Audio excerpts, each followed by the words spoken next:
the British Isles are in the collapse stage. There's no more that can be taken from the Commonwealth because members of the Commonwealth can align through the Belt and Road with China or with the Eurasian north-south and east-west corridors and be protected by China and Russia. And so they have an alternative to the need for the security from Britain, which really has been security from the United States since the late 1800s, early 1900s. So Britain's in the collapse phase. The United States is not quite in the collapse phase. As they are collapsing the system as they steal absolutely everything they can on their way out before the lights go out. And that's evident from the tax policy. Yes. In the United Kingdom, and also bringing in central bank digital currencies. Yes. Well, which would have the effect of wiping out people's wealth completely. Well, that's the great taking. What do you mean by the financial kill chain? It's a 7-step process that's, been heavily refined over the last 400 years since the Peace of Westphalia in Europe and the Inglorious Revolution in what would become the United Kingdom in 1688. It's a formal structural process whereby nation states, which were created in those processes in the 1600s, are set up to be to enslave people to wages, taxes, and debt, such that the people build up assets. And then when those countries' assets are ready to be harvested, to create cost, conflict, and chaos, and collapse that country to either outright steal or buy up the assets of that company on the cheap to re-collateralize continental Europe's banking system. Take the first step towards online privacy. Get NordVPN. The Keystone wallet is the wallet that you want to be using to keep your crypto safe. Whether you are a Bitcoin maxi or an altcoin lover, it is perfect for you. Easy to use, 3 secure elements, and integrates easily with MetaMask, Kepler, and dozens of other extension wallets. Get one now to keep your crypto safe and secure. Go to bit.ly/CryptoRichKeystone. This is an audio recording of an X Space courtesy of thecoinrepublic.com, the go-to place where you can keep up to date with what's happening in the crypto space. Welcome. This is Crypto Rich. I am hosting this X Space on the financial kill chain with my guest E.M. Burlingame. Today we're going to be talking about how nation states weaponize money in order to exert control over other nations. Now, what has that got to do with crypto? Well, crypto, particularly Bitcoin, I consider to be a form of money, a new kind of money that's going to be displacing the fiat currencies and the role that they've been playing in robbing ordinary people of their labor. But also, I want to let you know that please do not take anything that I say on any X Space or any video that I ever do or any audio you ever hear from me as financial advice. This is purely for educational and entertainment purposes only. And the same goes for any vlogger or blogger that you read or listen to on the internet. Don't take your financial advice from them. Do your own due diligence. And you can find me, Crypto Rich, on YouTube, although I'd much prefer it if you went to ODYSEE and Rumble and 3Speak, since they are censorship resistant. I'm also on BitChute, but the British government has decided that BitChute is far too risque and dangerous for people in Britain, in which case you'll need to use a VPN to follow my work on BitChute. Hi, just a quick note to let you know that during the live recording of this X Space, there were some technical difficulties and some signal dropouts. But otherwise, it was a great conversation. Sure.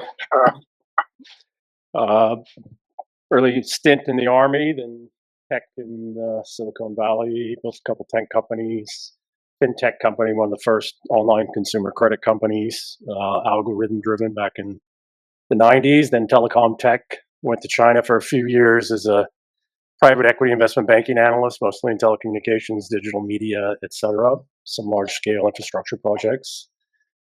Decided to take a year in Europe and as a CFO of a yacht builder and learned a lot about the hoity-toity in Europe, shall we say. And then went back in special forces, did 11 years in special operations, did my doctoral studies in computational science and engineering. And now I mostly work in the medical industry, trying to see how we can evolve that. Because as we're waiting for Rich a little bit. Yeah. As we're waiting for Rich, I guess I'll give a little more detail. I built a couple of boutique investment banks participated in that. I was in algorithmic high frequency trading for a while. So I've had a substantive background in capital and finance, from angel seed investing to VC to private equity, investment banking, algorithmic high frequency trading, etc. We were looking to launch one of our own tokens for a crypto-based investment platform back in 2018, but on advice of counsel, we stepped away from that. So that's pretty much my experience in a nutshell now. Indeed. Oh my gosh. Thank you so much, Ian. That has never happened before, that I've dropped out, I think, and nobody can hear me. I don't know what you heard or didn't hear. All right.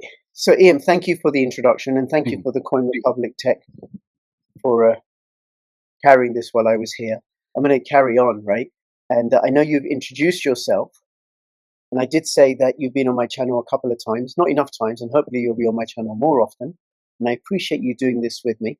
And you published a blog post on your Substack, which people can find through his X profile, on the financial kill chain. Mm-hmm. So I'm curious to know what that is, and like from a beginner's point of view, many of the people here will be Bitcoin journey. So if you please bear that in mind, what do you mean by the financial kill chain? It's a 7-step process that's been heavily refined over the last 400 years, since the Peace of Westphalia in Europe and the Inglorious Revolution in what would become the United Kingdom in 1688. It's a formal structural process whereby nation states, which were created in those processes in the 1600s, are set up to be to enslave people to wages, taxes, and debt, such that the people build up assets, and then when those countries' assets are ready to be harvested, to create conflict and chaos and collapse that country, to either outright steal or buy up the assets of that company on the cheap to re-collateralize continental Europe's banking system. Right. Okay. There's a lot in there. And one of the things I said to you when we first spoke is, why couldn't history be this interesting when I was at school, right? And I think they deliberately make it boring so we don't find out, what's really, really going on. I want to start, if you can, just in a nutshell, because there's so much. And I know from talking to you, right, you have a considerable amount of knowledge about the history that shaped current events. So the Treaty of Westphalia. 2 treaties. Let's start with that. Yeah. 2 treaties. Yeah, Okay. 2 treaties, Innsbruck and Munster, 1645, 1649. Those 2 treaties collectively, in the 5-year period roughly between them, is called the Peace of Westphalia. It was what the 30s, 50, and 80 years wars culminated in, all of which were artificially conflated wars, designed specifically to bankrupt and bring down feudalism and monarchy, to discredit it in nonstop war. And what it put in place was the rule of law, the quote-unquote rules-based system, right? Everybody hears about that quite a bit. Yeah.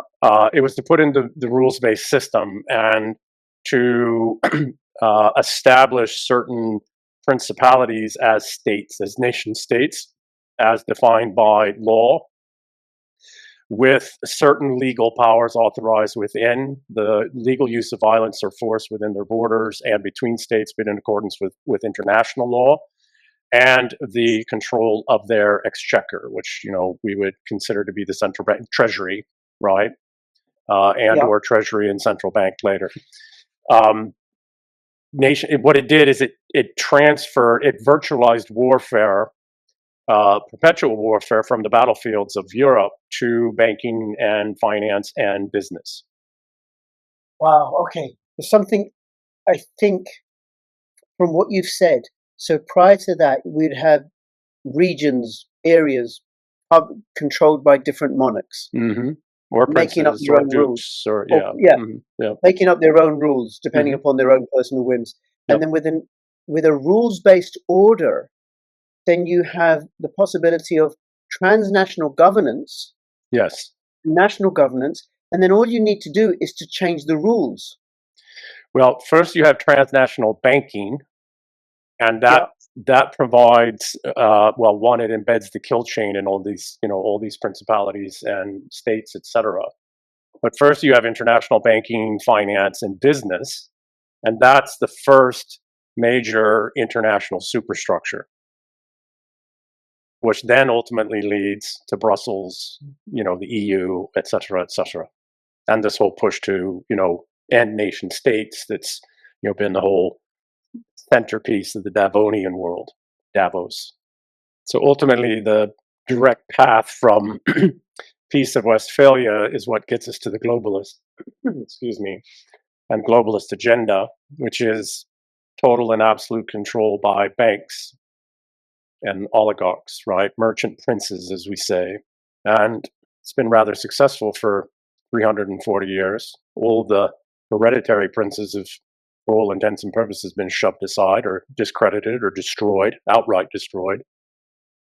And now there's nothing between the Westphalian model and the people. There's nothing, no shield, right? Which is love them or leave them, but that's what the princes were. The princes were a shield between malevolent usury and enslavement and the people. And maybe what we should do is do the 7 steps of the kill chain. Sure. And then we can take it from there. And then we'll get to some of the question about how do we counter it, right? Well, how do we counter it is we need to know how it mechanistically works structurally, and how it plays out in each country, state, principality, etc. is somewhat different, but the principles and the mechanisms stay the same. So the first step is infiltration and influence. The financialists embed themselves in a country's leadership, posing as advisors or allies. The second step is debt entrapment. They push unsustainable loans, locking nations into repayment cycles. Now, the second piece of that I've really worked on here recently is not just debt entrapment, but they do the debt entrapment while also grossly undervaluing the resources and assets of that country so that they can come in and buy them rather at a lower price point than they should, whereby less funds flow through to the local country or community. In the process of doing the debt entrapment and looking at collateral for foreign loans, they do asset identification, which allows them to go in and look at the value of resources, land, industry, tax spaces, and infrastructure, all of which they codify, identify either as current collateral for current debt or later collateral for later debt. Once the system is built up sufficiently in a country, they begin economic destabilization, where they use capital markets, bond markets, violence, political crisis, etc., and they begin to manipulate the markets to deepen the crisis, putting people into hardship where they're ready to fight. And then they come in and help solve the problem with debt for asset swaps, where the assets are seized in exchange for debt relief. In addition, and this is once the crisis phase, the crisis that they've created has reached a sufficiency that at least the elites are willing to sell off some assets to calm things down or to have a way to get out of the country. And sometimes assets are just seized completely, but that uses foreign paramilitary groups, uses been using the British Empire, I hate that term, but it used the Brits for 300 years to do it, and it used the Americans for the last 100 years to do the asset seizures, through the form of wars, covert wars, clandestine wars, et cetera, et cetera. And then they extract and exploit. So they take as much of the wealth as they can, they take as many of the assets as they can, they work the people as much as they can, they get as much out of the labor of the people as they can in the form of debt, nation-state debt, which has to be paid for by the taxes of the people of that land, sometimes for 4 or 5 generations to come. Once that's all gotten to where there just isn't anything more to be taken, and you can't use violence or chaos or just manipulation to take any more, well, now you have to collapse the country, the state, the economy, and abandon it, leave it to its own devices. So the nation is left broken, its rich is gone, its people indebted, total chaos, conflict for generations to come. And usually this abandonment collapse cycle can happen as quick as 10 years, but on the collapse sides, it can take up to 80 years for the state to recover, if it ever recovers at all. Wow. Okay, and I can see where that has been in play, I suppose, in the last couple of years. But do you want to give us some examples of where the entire process has been followed through? Russia. They set up Russia in World War I. Well, they indebted the Tsar and the Tsarist Russia in the late 1800s as Russia was trying to build out and modernize. They increased a whole bunch of the violence and the chaos and the conflicts. And then in World War I, the British, again, I hate that term, that's the freaking Dutch, really. But the continental Europeans, through the quote unquote the British Empire, set the Russians up so that they were smashed in World War I, and then with promises made, etc., and they weakened His Royal Highness Tsar Nicholas II, his reign, and then outright betrayed him and his entire family, and they collapsed Russia into a civil war, the Red-White War. And the Red-White War went on for about 20 years. However, what came out of it was not what they were expecting. They were expecting although they didn't care which one it went, but they were expecting more of the republicanism, liberal democratic folks to win, and that's not who won. Who won were the communists, the Marxists. But they didn't care that the Marxists won, because the Marxists would solve another problem, and the Marxists would work for the next 70 plus years to eradicate Russian civilization. Because once you've done this to a country, once you've done the collapse and abandonment, you don't want them ever to be able to rise again and come back and get recompense for what you've done to them. So you must destroy them. If they're a smaller or moderate nation, non-civilizational people, well, no matter, you don't have to worry about them. But if they are civilizational people, you have to worry about that. You have to worry that those people are going to come back, they're going to survive, they're going to regroup, they're going to remember what you did to them, and they're going to come after you. So they were quite all right with the Soviets killing 70 million of their own people, maybe 100 million of their own people, because that was an attempt to eradicate the Russian civilization. It didn't work. That collapsed, the Marxists collapsed, and so then the very same folks that had brought about the initial collapse of Tsarist Russia flooded back in the 90s, early 90s, into the 2000s, and with debt swaps and sophisticated financial stuff, stole all of the assets, by setting up local oligarchs. So that's one. China's another. China, it's been done to twice, in the late 1800s, and then again in the 1940s, the Opium Wars, and then the betraying of the Kuomintang, the KMT, and support for the Marxists for the very same reason. They wanted to wipe out the Chinese civilization so it didn't ever come back, to repay the West, particularly continental European banks through the City of London, for what they had done. And then there's all number of other examples of other countries we've done it to in South and Central America and all around the world, really.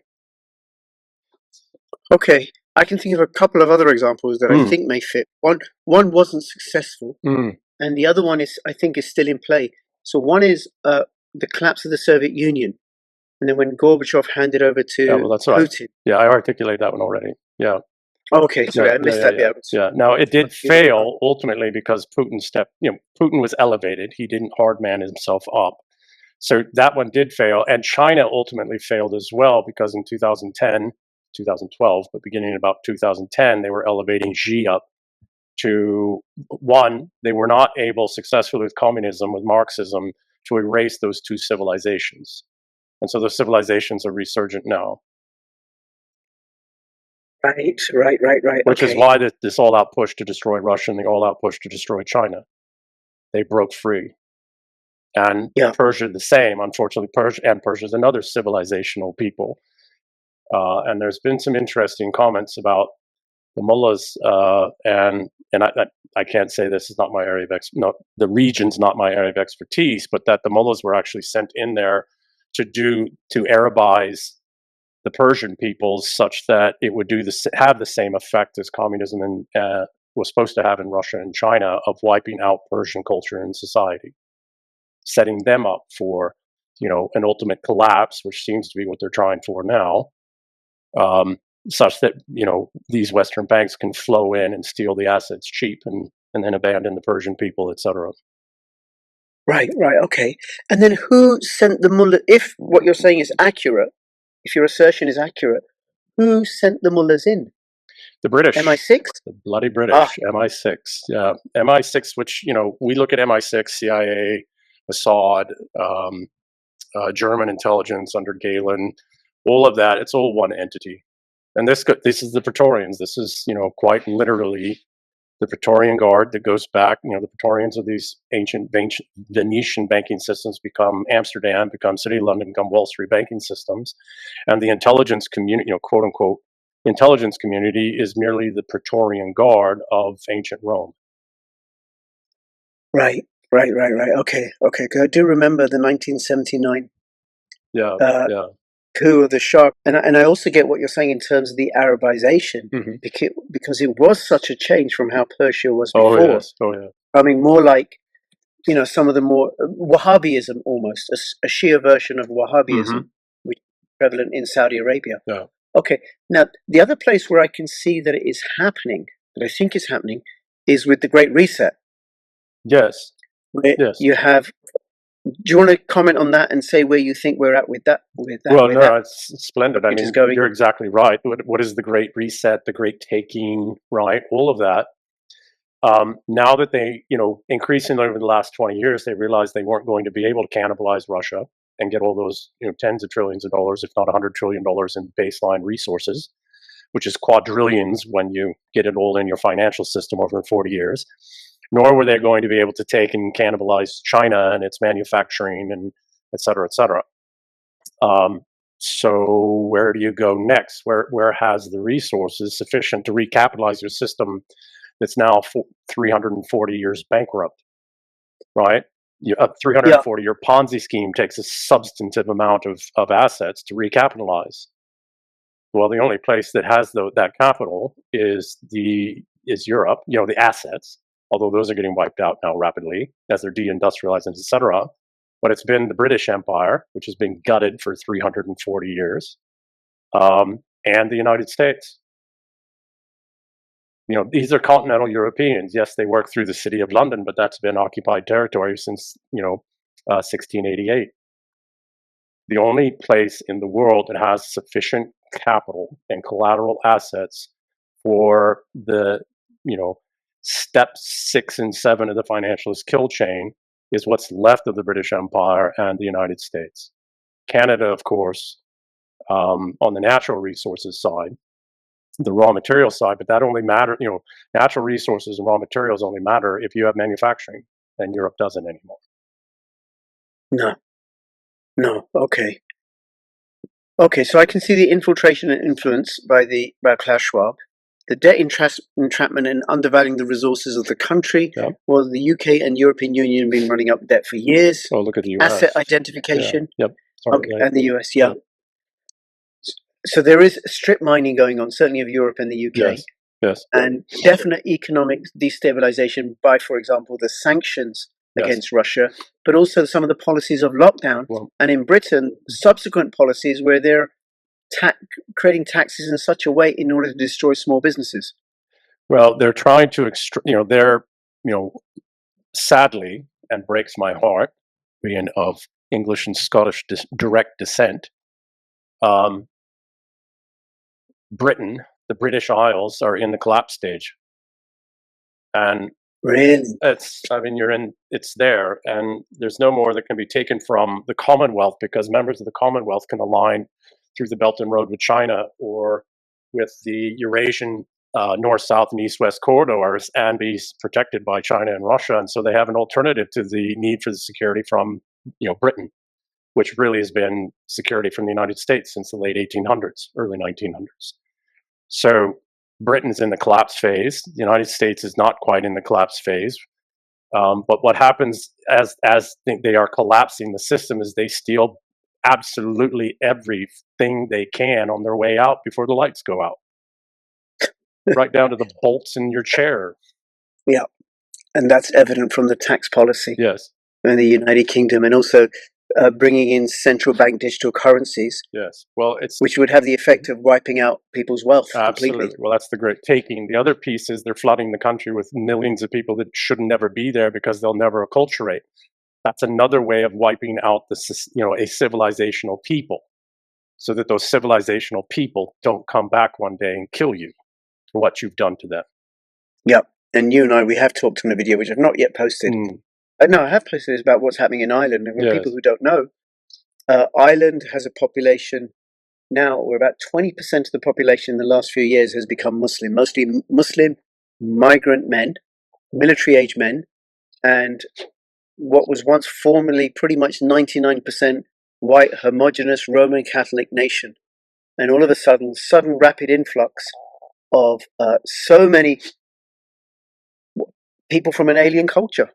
Well, and I say that as a Muslim because I'm from Pakistan. I wouldn't want all of a sudden, in a matter of a few years, 20% of Pakistan's culture to be from Pakistan's population to be from some other nation with other languages, other religions, because that would just destroy. Well, let's take it another piece. These aren't the best and brightest from where they come from. Those get to come here legally. This is the detritus of the lands where they come from. That's the other piece of the collapse, right? So one, they have to try and wipe out your civilization and your culture so that you can't stand and fight. Two, you have to stand and fight at home just to survive. And they flood you with incompetence at every level that's never going to be competent. I mean, with some minuscule exceptions here and there. And now you don't have the competence to run your sophisticated society and system. That's okay. All right. So then how do you see this playing out in the major power blocks in Russia, Europe, the United Kingdom? Because that's a little bit separate from Europe. Yeah. United States, Canada. So China, yeah. So Russia and China have said, and forget my language rule, but Russia and China said, yeah, you all can fuck off. We're not doing this. You did this to us. You tried it. You did it once with Russia, tried it a second time, failed. You've done it twice with China. Now you tried it a third time and failed. So they're like, no. Persia has also said, coming to the end of whatever the hell they're going through, and they're saying no. They're not necessarily playing it right because there's, I don't know exactly what's going on there, and I haven't really paid a lot of attention until all the things that's been going on recently. In the United States, there's a color revolution going on right now. A palace coup and a color revolution to try and diminish and discredit Trump and tear his base apart and all of that. Will it succeed or not? I don't know. So far, they're playing it right.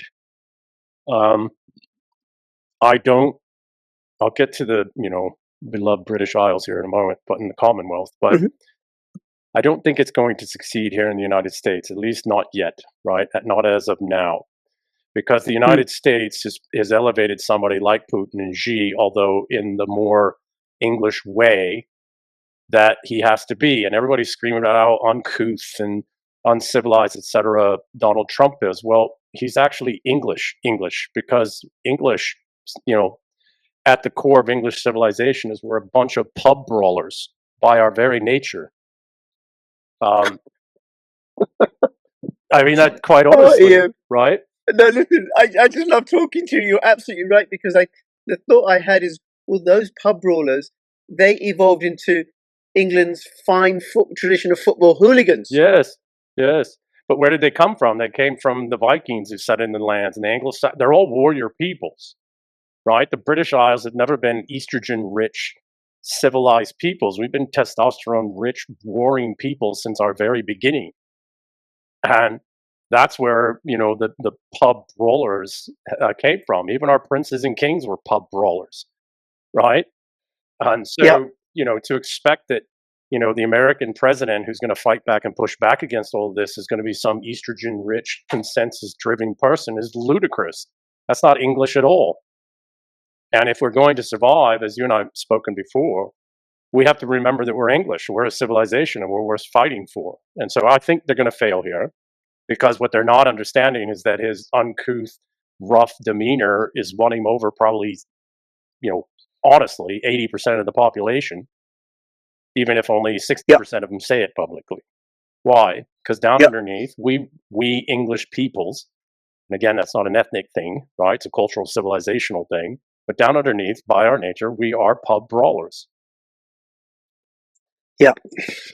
And just to back up the point or elaborate a bit on because we have a fair number of Indian people, because the Coin Republic I think it operates out of Dubai and was born in India. Wonderful. And I'm Pakistani, and by English, you're meaning in a much, much larger context, so not people who are white Anglo-Saxon from this part of the world where I reside, but people who are the cultural inheritors of English common law tradition. Yes. And what was it you said when we spoke the other day? Sovereignty? So three fundamental principles. Well, two principles and then one structural thing that has to be to keep the two principles. One, individual responsibility, right? Or individual sovereignty, but I like to add the word responsible individual sovereignty, because I know a whole bunch of retards running around going, I'm sovereign, but they're not responsible at all. It's like, okay, sit down, shut up, you don't get a say. If you're responsibly individually sovereign, you get a say. But that's primary in English civilization. The second principle is the right to private property, because you can't be individually sovereign or even responsible if you don't have the right to yourself as property. The first private property is your thoughts, your emotions, your labor, et cetera, et cetera. In order for those two principles, which are the core fundamental principles of the English civilization laid down over 1,200 years ago, is a structural form that was played down by a king, as identified by his grandfather, and then finally instantiated by his grandson, of a balance of power between princes, people, princes being the oligarchs, the ultra high net worth, very capable people, and the people, and what we call parliament now, but really, the king / government, because even in monarchical days, the king was still only the executive of the court, right, of government. Right.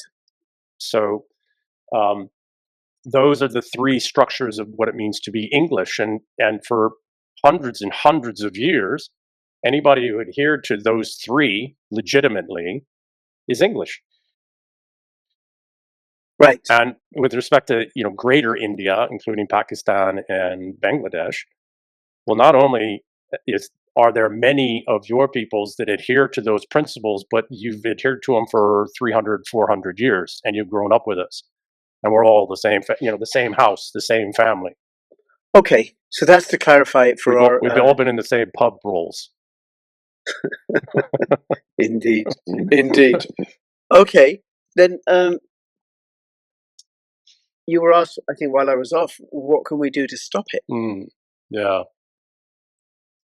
Well, one, again, understand what they're doing, right? Understand that everything that we're seeing, all the noise, all the distraction, all of the this and that, the conflict, et cetera, that it's all they're following their stepped process.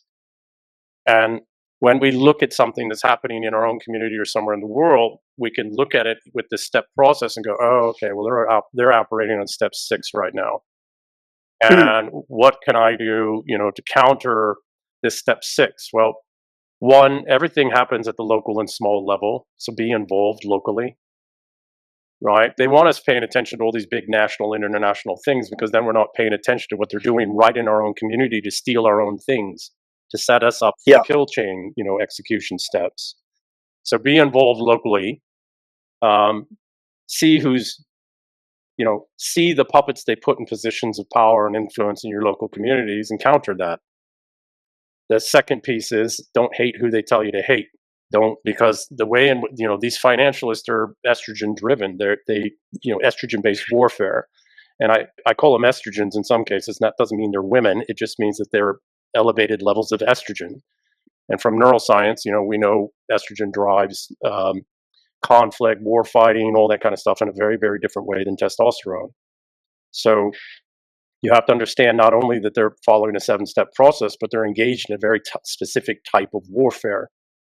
It's an estrogen, passive-aggressive kind of, always plausible, deniable kind of warfare. And it's rather genocidal.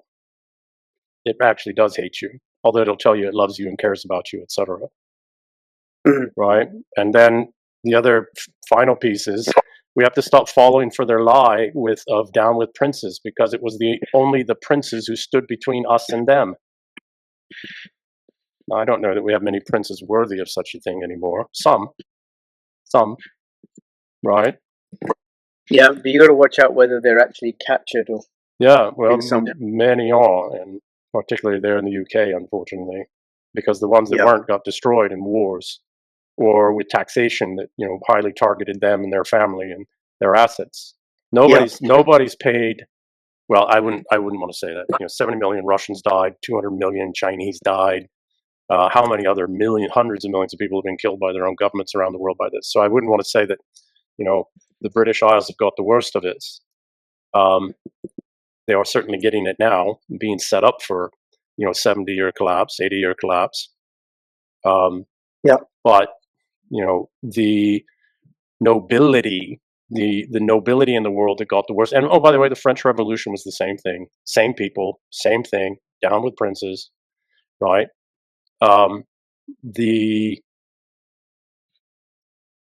The people that I think have been damaged the worst are the English, in that this all happened before there was a really strong sense of English civilization. And so it's, they got in their exact right time, the 1600s, started in the 1620s with the, the fight against King Charles I, and then the English Civil War, which they funded and backed as well. And, and then, the English-speaking peoples have been enslaved thoroughly for 340 years. The Russians only had to deal with these people for 80 years. Chinese for 120 years. The English-speaking peoples are still dealing with them to this day, and that's 340 some odd years on.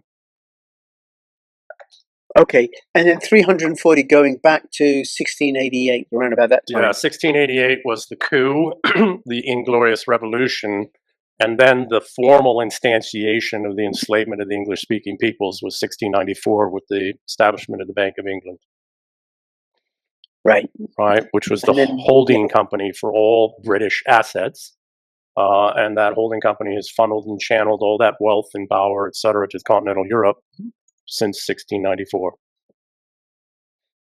Right, okay. And then I believe that the Bank of England is in a really, really bad state currently. Well, we've been, I'm going to put a little thing out there, and this is just a supposition on my part. Mm-hmm. But I think Donald Trump's, this gets to your statement, okay? I think Donald Trump's tweet of last week or so that said unconditional surrender, I think he was pointing that at Amsterdam. I think he was pointing that at The Hague. Oh, this is interesting. Oh, this is, because that's you are far too interesting. Yeah. Mm-hmm. Yeah. For all those that are listening, whenever I've recorded with EM, it's only been twice now. This is the third time. The conversations have always gone on longer than I'd scheduled for. And I warned him privately by email and a DM, by email, that, look, we've only got up to an hour. And then towards the end, he throws this in. Yeah, so I got my Where is Trump today? He's in the Hague. He's in the Netherlands. So this gets back to your statement about the Bank of England. The Bank of England is the holding company for the Dutch East India Company, the successor to, and the Commonwealth headquarters for the Dutch East India Company.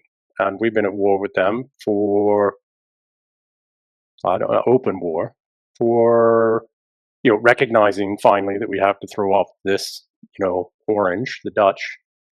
It's funny that we have Orange Man here doing it. That's just like poetic justice, yes. Right? From New Amsterdam. Yeah. We've been, so how do you can't fight a woman head on because everybody will come to her defense. You're fighting a woman or an estrogen. So what do you got to do? You got to impoverish her. It's the only thing she'll listen to. Right? And you got to do it carefully. And she's got assets and resources all over the world. We just burned, what did we do in the Ukraine? We just burned all of NATO's warfighting capacities and highlighted all their intelligence, the Praetorian Guard's intelligence operations and capabilities. What did we just do with Israel and Iran? We just did the same. We just burned all of their war. We pretty much in about 12 days burned through all their warfighting capacities there. It's not completely gone. They might be able to go on for about another year. And we just highlighted all their intelligence. They just used all their, intelligence operations capabilities against Hezbollah, and now against Iran and the IRGC. Well, that's all burnt now. It takes years to build those kinds of things, and it takes a lot of money, and they don't have the money anymore. And people who have been infiltrated like that don't get infiltrated that easily again. So we burnt all of that. Okay. Where's one last portion of the world that we got to burn that clandestine covert operations and warfighting, World War III kind of capabilities out? China, India, Pakistan, right?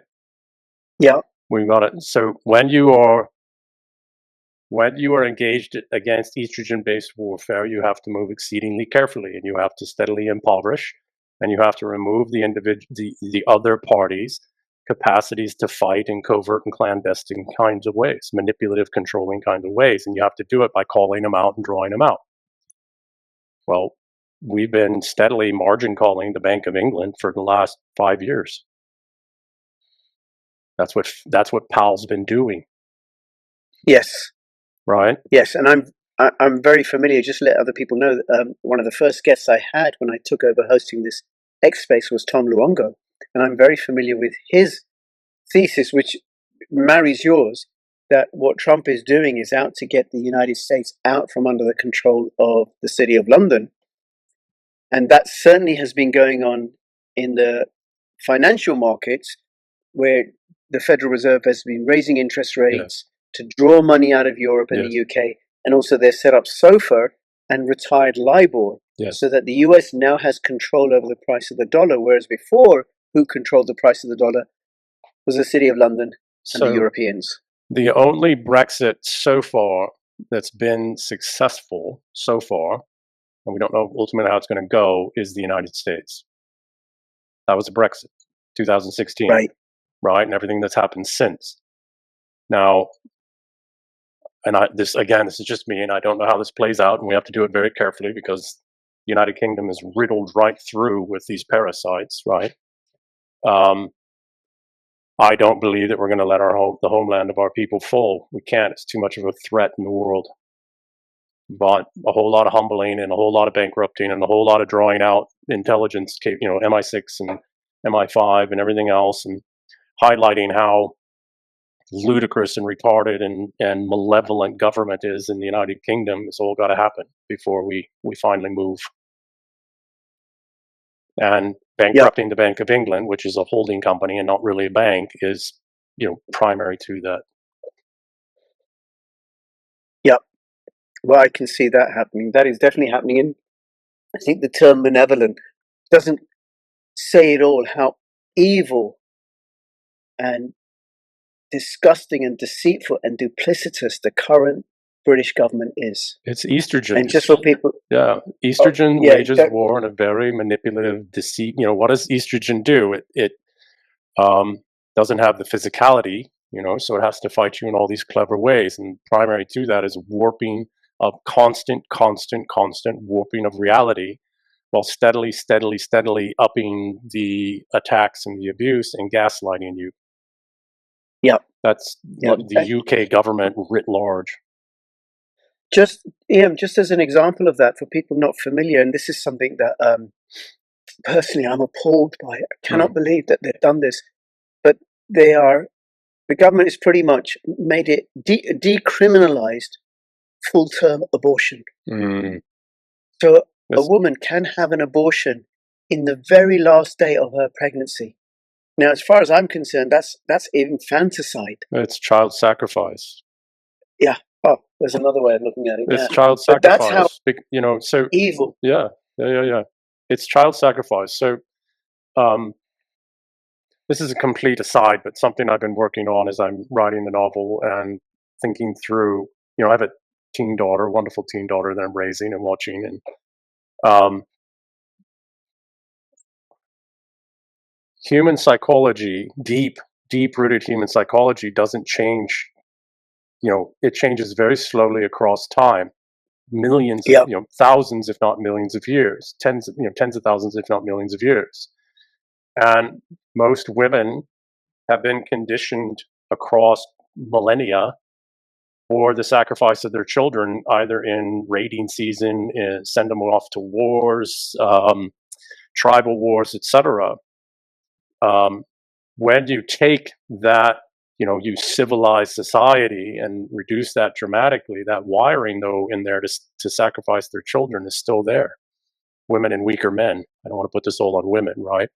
Because the weaker men don't necessarily sacrifice; they predate on. And when you remove strong princes and strong testosterone, masculine men, there's no shield there to prevent that anymore. Yep. Okay. Well, Ian, it's been fascinating talking to you as ever. Really, really appreciate it. Yep. Do you want to let people know where they can find you?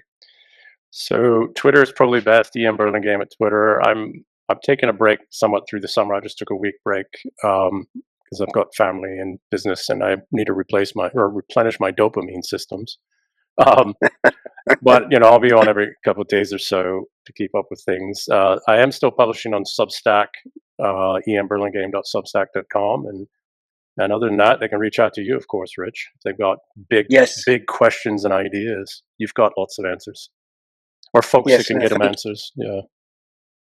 Thank you. It's been an absolute delight and an education talking to you once again, and I look forward to having you on my channel again at some point. Well, because I'm learning so much, and I think one of the things that's really important for us all to do, for everybody here listening and for our friends and our family, we have to, I don't know what the right term is, we have to start seeing through the lies. We've been lied to about so much. We've been lied to about how currency and money works. We've been lied to about gold and silver and Bitcoin. They've been telling us that they're not valuable while they've been stealing it. So what we have to do is to educate ourselves, inform ourselves and inform others, and keep abreast of what's happening in the world. And one way of keeping abreast of what's happening in the world of crypto is with thecoinrepublic.com. Really, really appreciate this. Thank you, EM, and thank you, The Coin Republic. This is Crypto Rich signing out. All the best. Bye-bye.